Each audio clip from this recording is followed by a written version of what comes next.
everyone, and welcome to episode 16 of the Honeybird Studio Podcast. My name is Jenny, and you can find me on Instagram and on Ravelry as Honeybird Studio. Today I've got a couple of finished objects and about 6 works in progress, and also I will be announcing the winner of the giveaway towards the end of the episode, so stick around to find out who the winner is. I think I'll just jump right into it, and I'll start with what I'm wearing.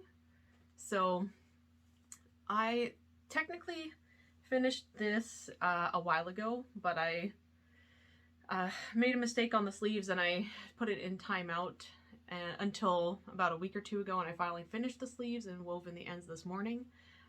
So this is my Whitmoor sweater, and this is a pattern by Lowden. So this is the second one I've knit.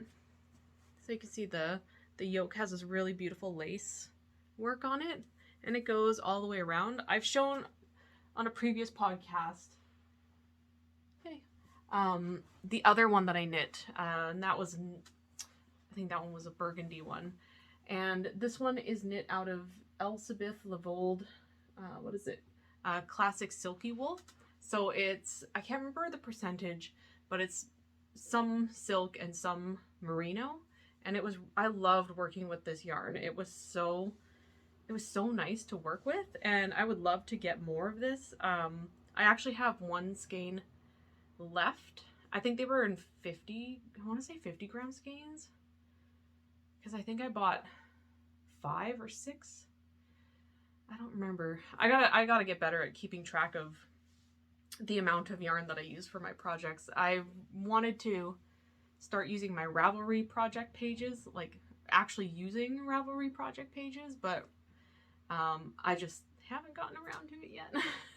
It's like, I always say that's my New Year's goal, is to start using Ravelry project pages, or at least even just writing down all the information for the patterns that I'm working on. And I get really gung-ho about it, and then I stop doing it. Anyway, so, oh, my necklace is stuck. Okay, so for this pattern, I made some modifications. So on the neckline, I actually did a folded hem.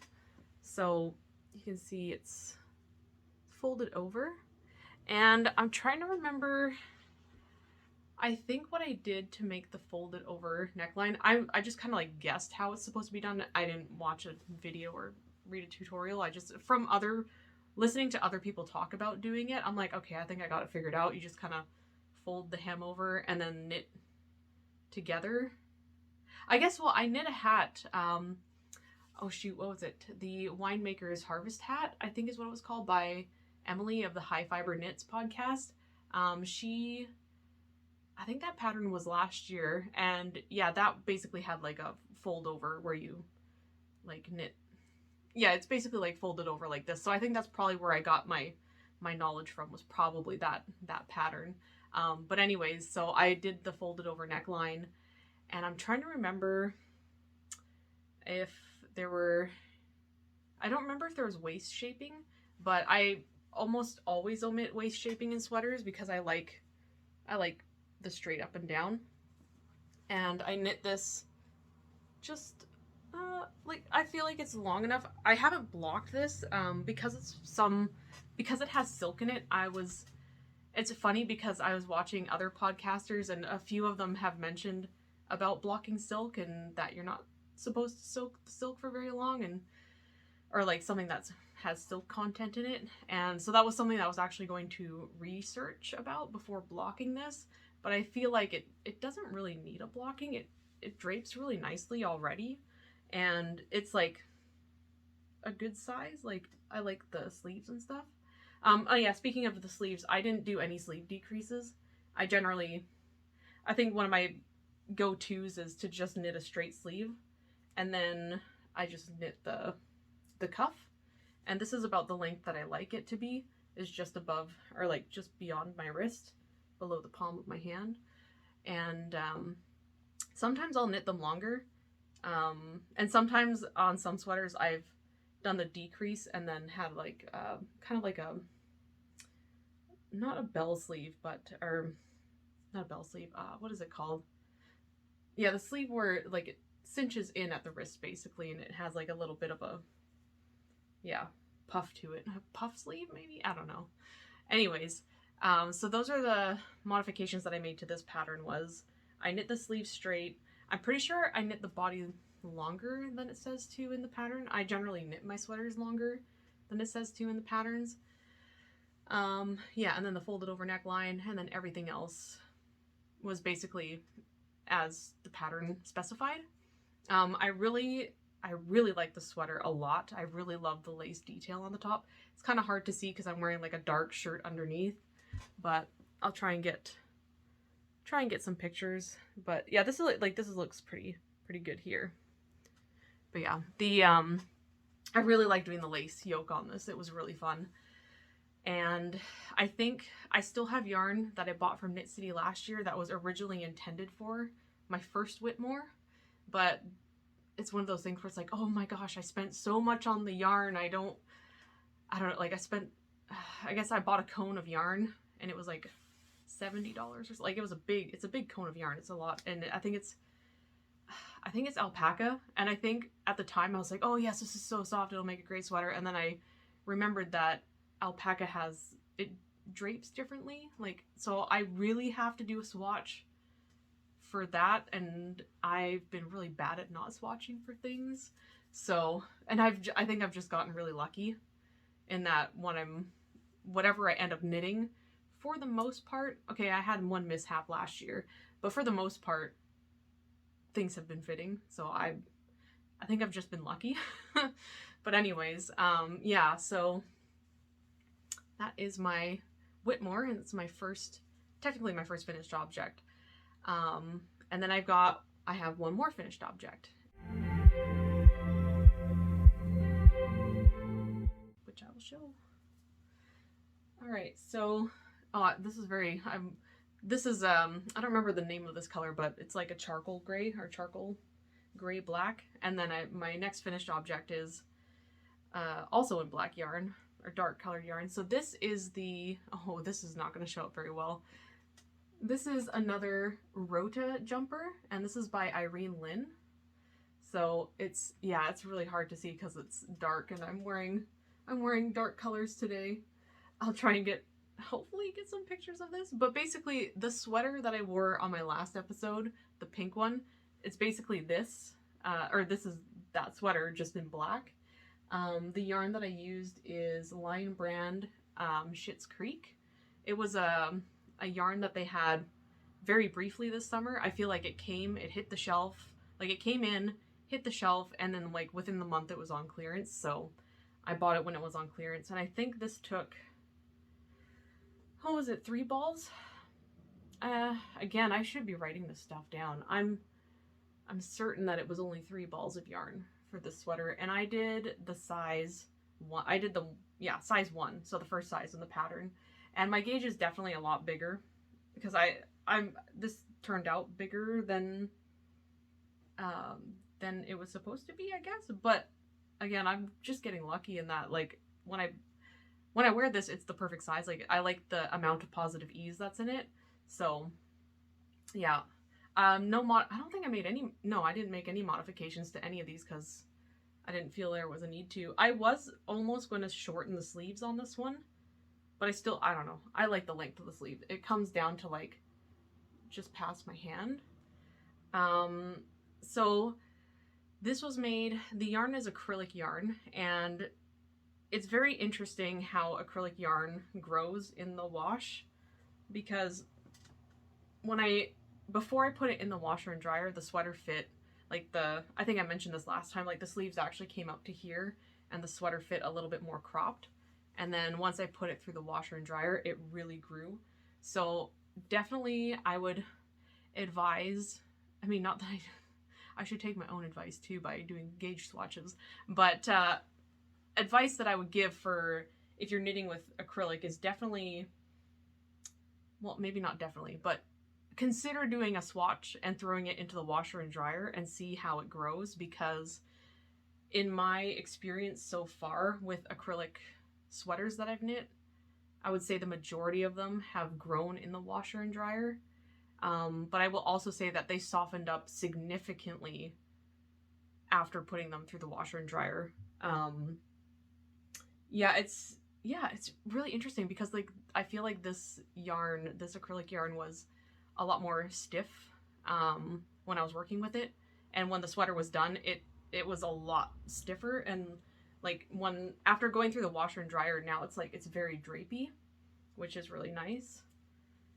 Like for an acrylic yarn, it's turned out really, really nice. I mean, I feel like yeah, because I think I spent, what is it, $7 a ball. Yeah, it was 3 balls, so $21 on a sweater. And I enjoyed knitting it. I think I mentioned before, like acrylic does kind of get a little bit squeaky, like if my hands start to get sweaty. But my solution to that is just have a fan off to the side, kind of blowing air on me, so that way it keeps my hands, or the palms of my hands, relatively dry. So it's not the worst thing in the world. But I feel like for the cost of the yarn and like, I don't know, I got enjoyment out of it.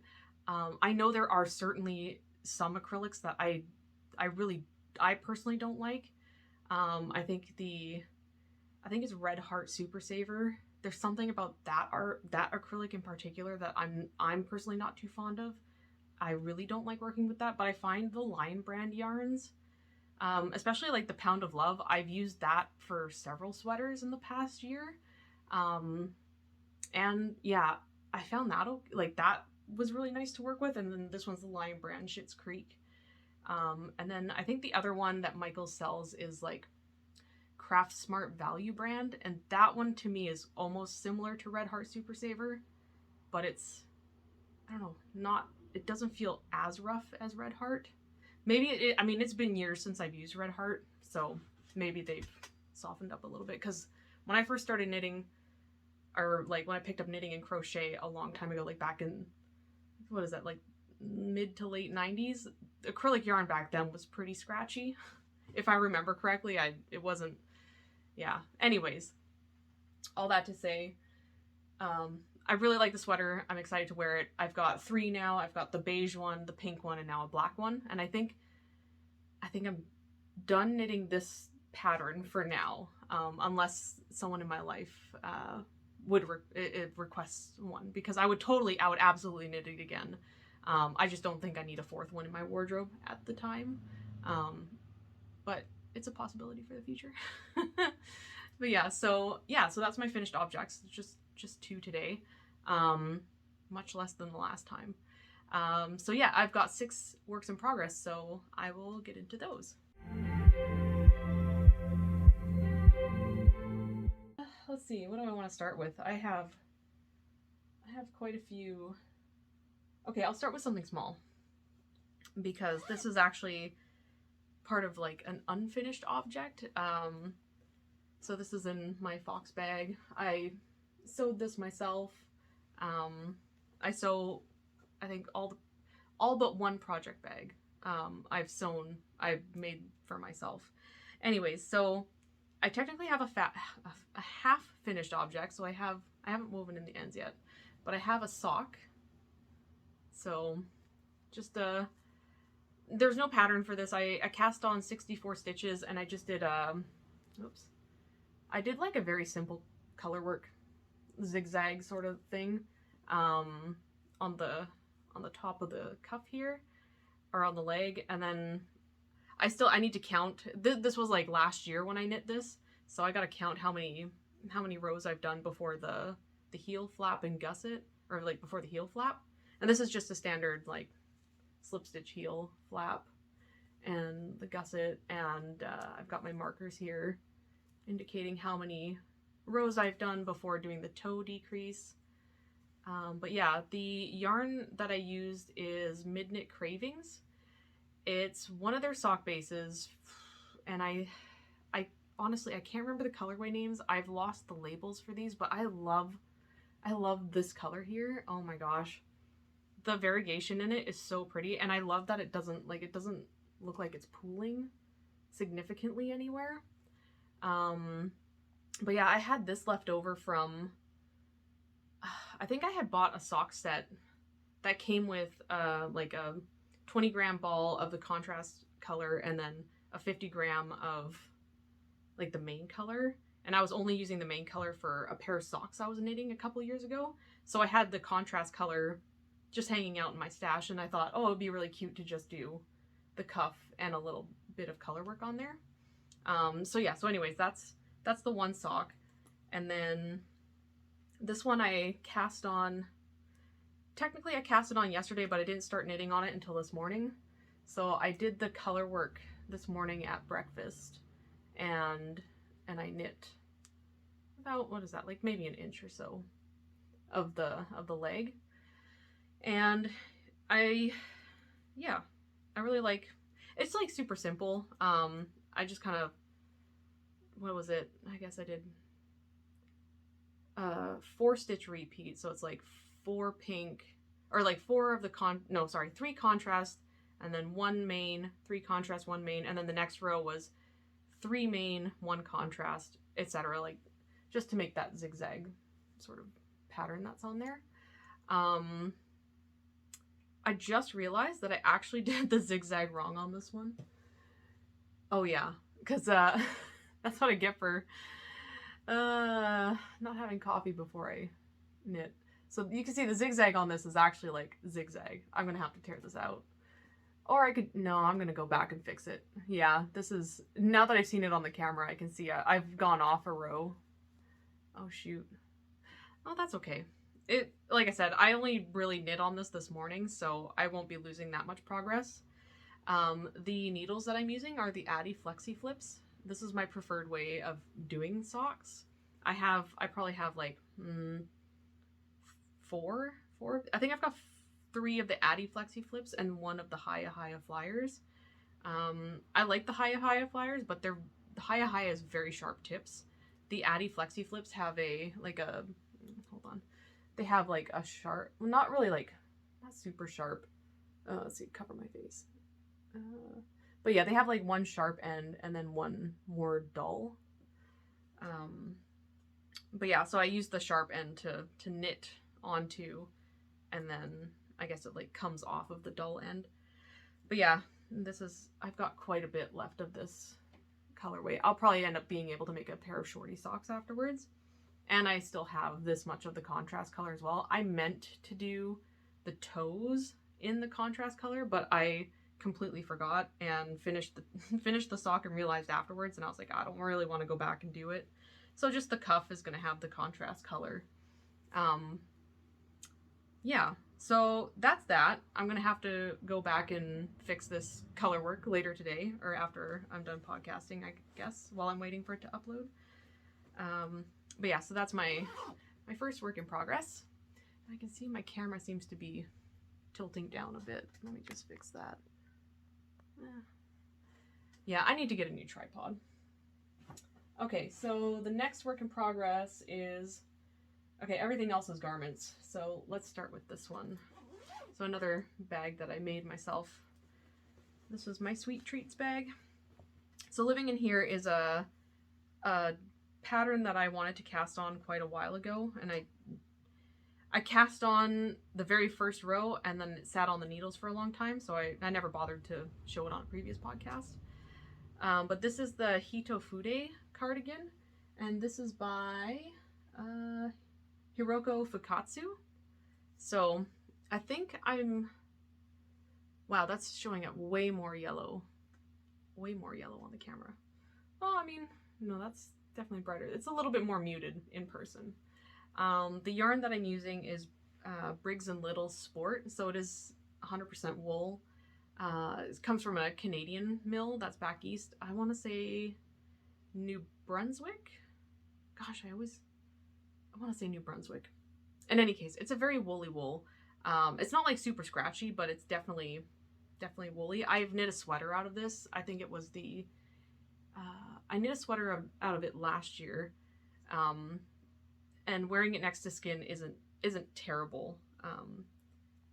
Just up around my neck is a little bit more sensitive. But I think I've gotten, how many repeats? 1, 2, 3, 4, 5, 6, 7, 8, 9, 10, 11. I need 1 more repeat before I start the next section of the pattern. I think from what I've read from other people commenting about this pattern is that basically if you had one strand of yarn long enough, you could knit it from beginning to end without breaking the yarn. Because I think, if I remember correctly on the pattern, like Hitofude means brush stroke, I think, or something like that. But basically, I think the premise of the pattern is that you knit it all in one piece, essentially. I haven't really read too far ahead into the pattern, but I've heard that it has a very interesting construction, and I'm excited to get to the part where whatever the next part happens to be, to see where it'll take me. But yeah, it's pretty much the whole cardigan is this lace pattern. And I think, did I make a mistake here? No. Did I? No, I didn't. I did make a mistake on the very bottom. I think it was like the 4th row or something on the edging. Like you can see, like it looks nice, and then all of a sudden there's like this spot right here where I slipped the stitch the wrong way. I didn't realize until a lot later, and I thought, you know what, I don't think anyone's gonna notice. And I think this might even be where the armhole gets picked up. I'm not 100% sure, but I wasn't about to rip out a couple hours worth of work just to fix that little piece. That's totally fine by me. Oops, there we go. But yeah, there's a provisional cast on along that bottom edge there. And I guess, yeah, at some point gonna go back and pick up some stitches from there. But yeah, I'm really excited. This will probably be what is it gonna be what I work on later today at the barbecue? I'll probably bring all of my knitting and decide when I get there. I tend to do that. If I'm going somewhere, I bring multiple knitting projects just in case I feel like I want to knit on one thing and then I'm like, oh no, I want to knit on something else. So yeah, so that's my Hitofude cardigan. The next one I haven't made much progress on because I had to start it over again in a different yarn because I realized that I didn't have enough for the pink that I had. I didn't have enough yarn. So this is my Scotch Mist, and this is by, it's going to be a sweater, bottom up, and this is by Thea Colman, right? Pretty sure. Scotch Mist by Thea Colman, yeah. And yeah, so I'm not very far. I just joined in the round. Let's see if I can get these. Yeah, so I just joined in the round. I've gotten, I think 1 row of cables done so far. Yeah. Oh gosh, where is my beginning of round? Oh, okay, the pink one's my beginning of round. Yeah, so it's a split hem, so you knit the back and the front hem, and then you join in the round. And then yeah, it's an all over cable sweater. I originally started it in a different color yarn. The yarn that I'm using is Lion brand Schitt's Creek. So it's, oh, I've kind of got the labels a little bit covered here, but it's this one here. Whoops, come on. There we go. Yeah. So it's based on the TV show, which I haven't watched myself. So I think the colorway names are references to the show. This one is, oh my gosh, why can I never find? Oh yeah, Johnny Suit Gray. So I would assume there's a character named Johnny and he's got a gray suit. But yeah, so this I really wanted to work on, but it was kind of like, I was kind of bummed that I had to pull out what I had knit of the pink one.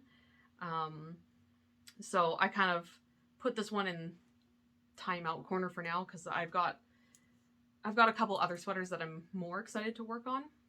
So yeah, there's not much on this. I'm hoping to get more work on it at some point later.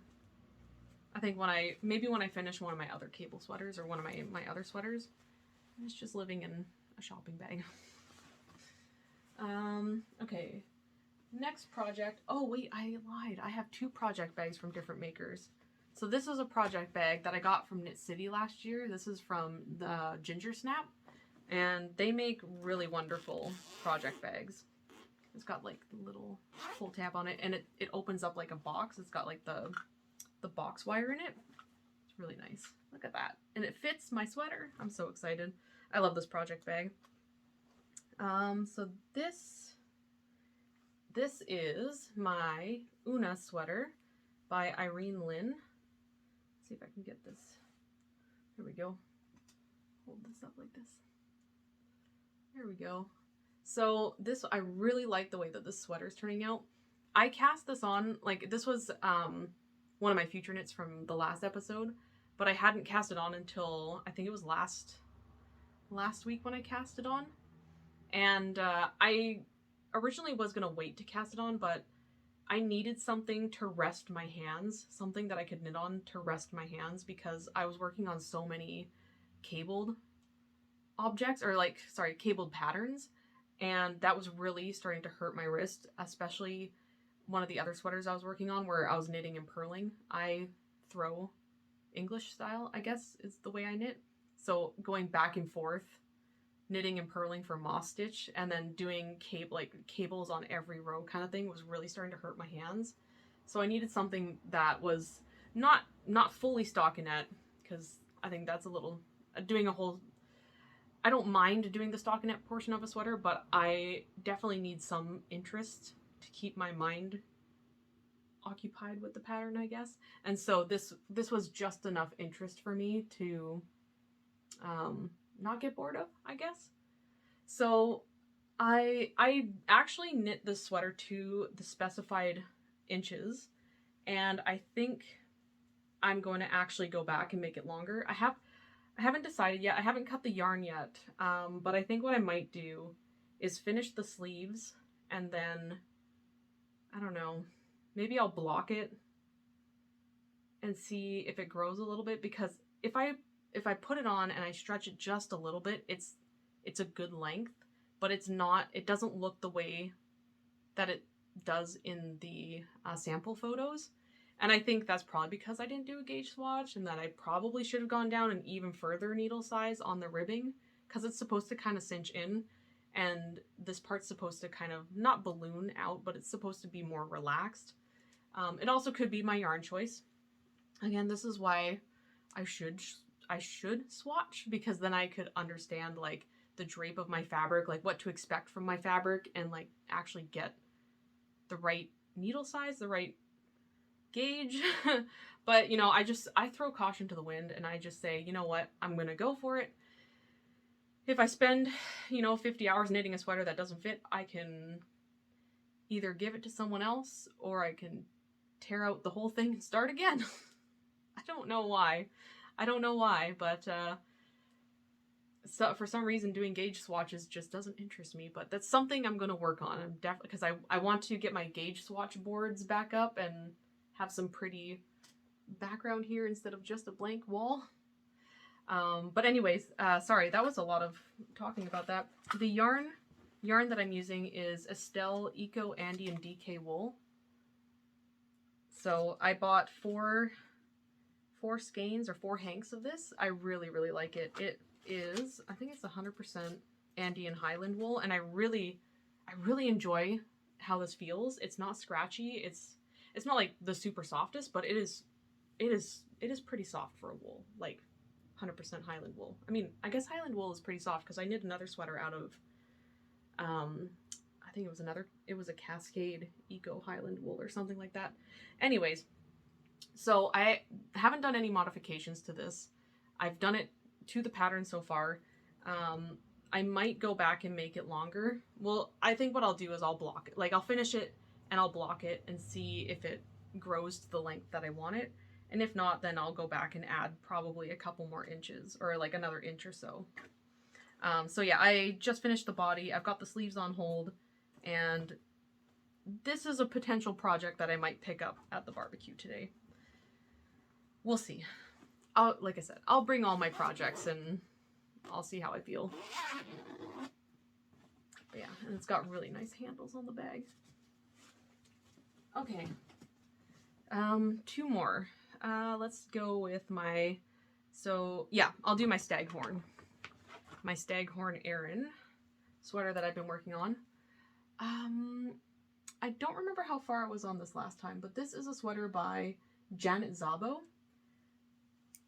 And it's an all over cable sweater, top down. It's saddle has saddle shoulders. So you start with the saddle shoulders and then work your way down from there. And then once I got to the part where I'm supposed to put the sleeves on, again, this is why I should do gauge swatches.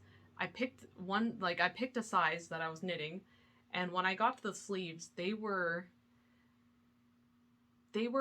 I ended up going down to the first size for the sleeves and picking up the amount of stitches for the first size, but I was knitting, I think, the 4th size.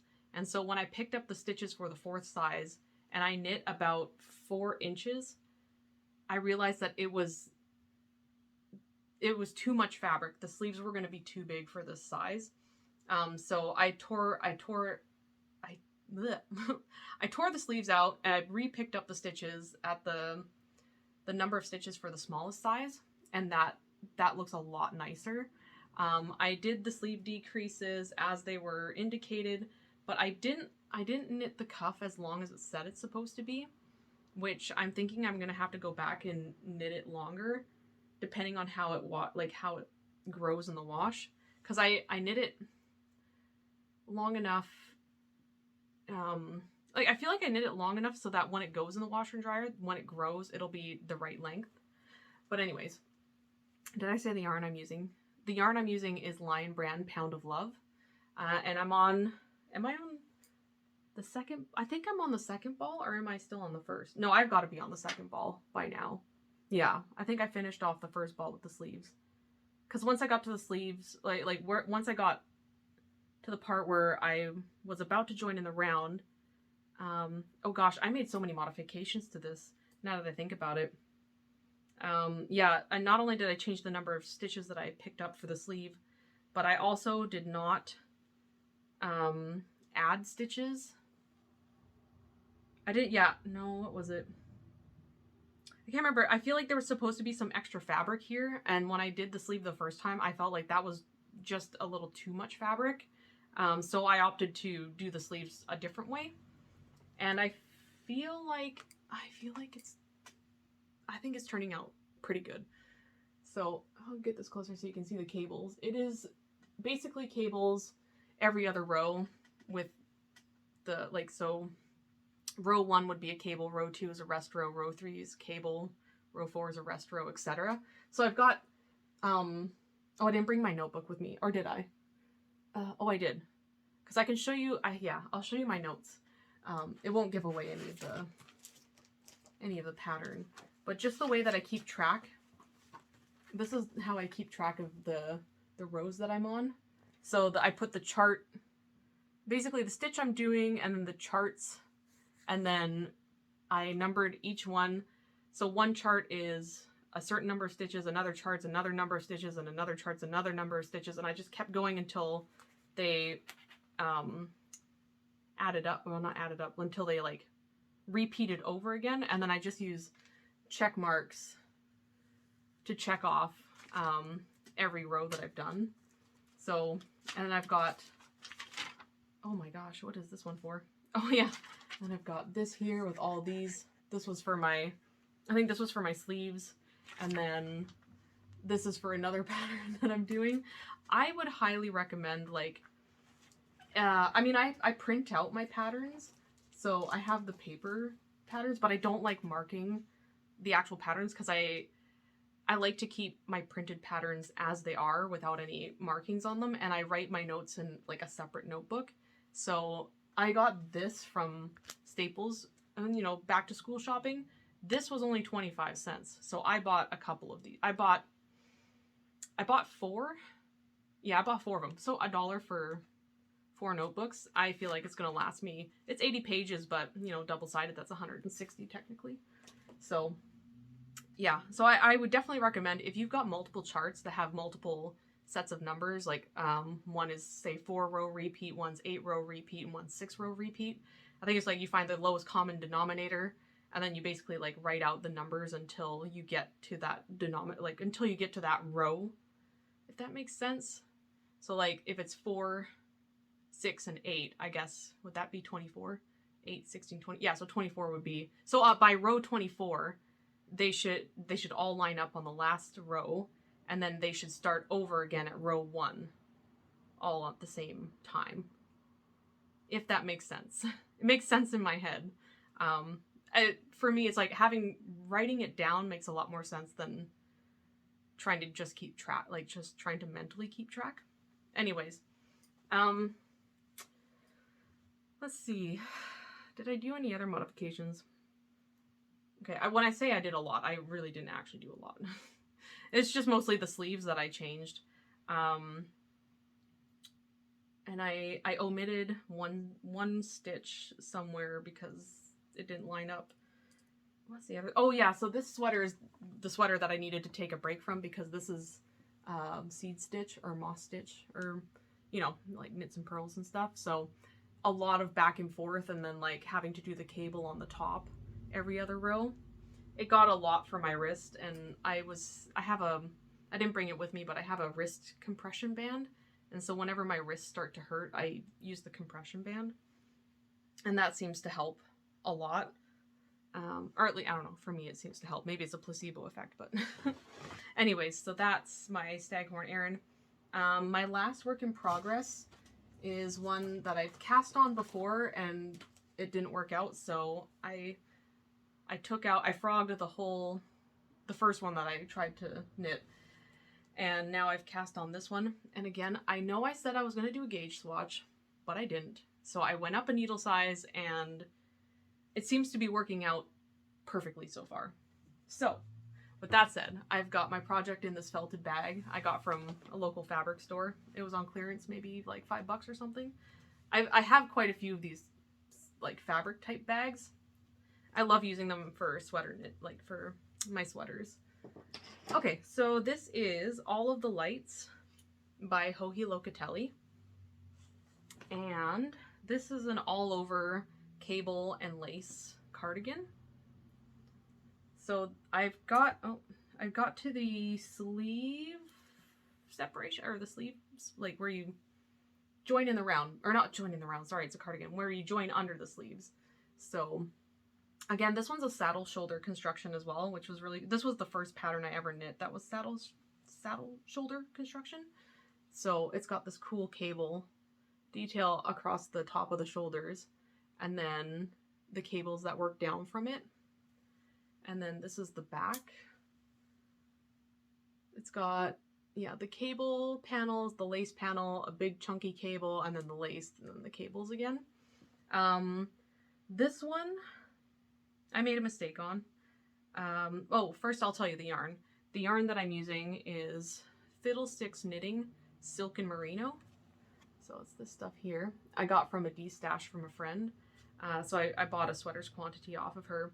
It's 50% Tussa silk and 50% merino wool, and it is super soft, and I love this color, and I cannot wait to finish this cardigan, because it's I mean, I'm going to knit it as long as I can, I think. So once I get a little bit further on the body, I'm going to go to the sleeves and get the sleeves done, and then use the rest of the yarn to make the body as long as I can. But yeah, I had put this down for a couple of days, and then I picked it up again, thinking that I remembered how to do, like how I was slipping the stitches at the beginning of the row, only to find out about 2 hours and 2 hours and 8 rows in or something like that, that I had been slipping the stitch the wrong way the whole time. And oh boy, I sat there trying to fix this, trying to fix the selvage edge. I tried to find YouTube videos of how to fix this specific slip stitch selvage edge, or is that what it's called? And I even took the stitches out and tried to rework them up with a crochet hook, but because of the way that the stitches are slipped, I was not fixing it correctly, and I couldn't wrap my mind around how to do it. So I put it in timeout, and then I said, you know what, maybe if I just, I don't know, I did something weird. I think I just knit the stitch the wrong way, like the way it wasn't supposed to be knit, and then slipped it on the next row, and it seemed to fix my problem without making it look like a purl bump, I guess. So I'm hoping, like right now it looks correct, so I'm hoping that when I come back around to the stitch, when I do it the correct way, that it's gonna look correct again.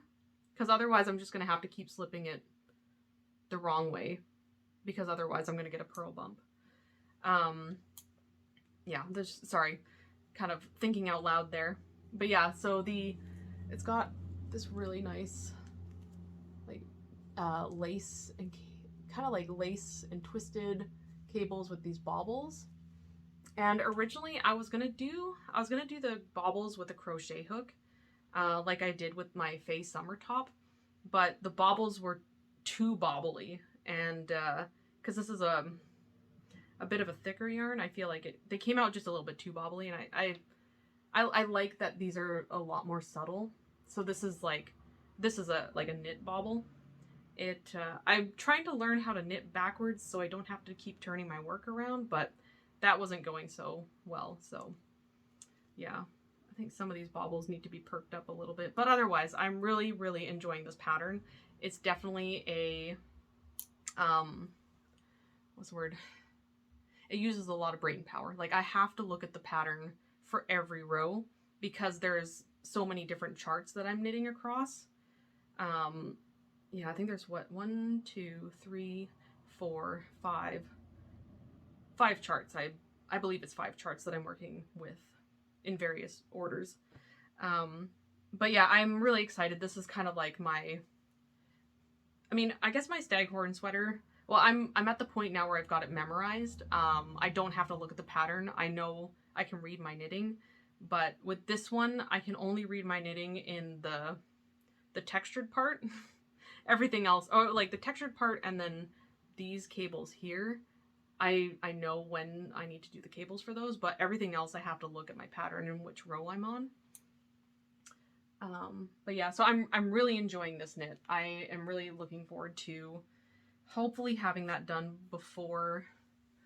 I'm hoping to have it done in the next couple of months. I've already put in a lot of time into it, so I don't think I'll be able to finish it very quickly, very soon, kind of thing.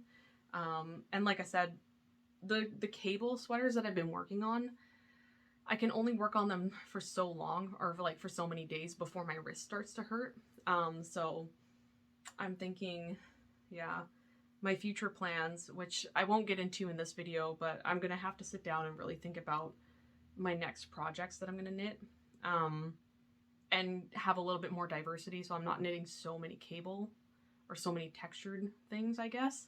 Have some knitting that's a little bit more relaxed, I guess, where I'm not knitting and purling so often. I mean, I don't mind long rows of knit and then long rows of purling. It's just going back and forth between knitting and purling is what really hurts my wrist. But yeah, so what I'm planning on doing is another video in a couple of weeks. I guess the week before Knit City, I want to do like a sort of planning for Knit City video. So fingers crossed I get that going and I actually get that out before Knit City. But yeah, on that topic, if you're going to Knit City in Vancouver on Sunday, September 25th, I'm going for the morning and the afternoon. So if you see me, feel free to say hi. I mean, I'm kind of like, I wouldn't say I'm socially like awkward, but it's like I'm very bad at like starting conversations with people. But as soon as someone starts a conversation with me, I'm like, oh yeah, like, you know, I can get right into a conversation kind of thing. It's hard for me to engage with others, I guess. but yeah, anyways, so I just throwing that out there, you know, feel free to approach me if you see me. Yeah, so that is all I have for knitting today. The last thing I wanted to talk about was my subscriber giveaway, my 1,000 subscriber giveaway. I read through all of the comments on my last video, and it was so cool to like look at the projects that everyone is either working on or wants to work on. So whenever someone commented about like a project that they were going to knit or work on, I would look it up on Ravelry and like, oh my gosh, I think I even added quite a few to my favorites on Ravelry, so I could come back to and hopefully have something to knit, or like something to look forward to knit in the future. Like there was a couple of fingerless gloves that were mentioned, and I added those to my favorites. But yeah, so without further ado, the winner of the 1K subscriber giveaway is Angela Byer, and I'll put the comment on the screen here. And actually I think, yes, I have you on Instagram, so I will probably contact you and send you a message and let you know that you won the giveaway. And I just want to say thank you to everyone who commented on my last video. Like I said, it was so cool to go through and read all the comments and see what everyone's working on or wants to knit in the future. Yeah, I think, yeah, I really enjoy reading comments, and it's really cool to engage with the people that are, you know, watching my videos and stuff like that. Like, I do my best. I mean, even though I don't always get to the comments right away, I try to get to them within a reasonable amount of time, like within a couple of days or so. Like, when I have time in the morning to sit down and go through the comments and reply to everyone, I try and like and heart all the comments that I read, so at least I know that I've read those comments. But yeah, I do try and reply to every single one of them too when I get the time to set aside for that. But yeah, oh yeah, so like I'll go through the prize again. So the prize package is this. So it's a project bag that I sewed myself with a little notions pouch. Oh, actually, wait, this side looks nicer. It's got the roses on it. And then I've got a skein of single ply yarn from Rose Hill Yarns. So yeah, I will contact you, Angela, and let you know that you've won the giveaway. Yay, congratulations. And yeah, I think that's it for today. Like I said, I'm hoping to record a video before Knit City, so hopefully have another video up in 2 weeks. And then I have made some tentative plans for my YouTube channel in the next couple of months, or I guess the next 4 months, September, October, November, December. So I have some plans that I'd like to see come to fruition. So I'm trying really hard to work on that. Yes. Anyways, now I'm just rambling. All right, so thanks so much for coming by and checking out what I've been up to, and I will see you next time. Happy knitting. Bye.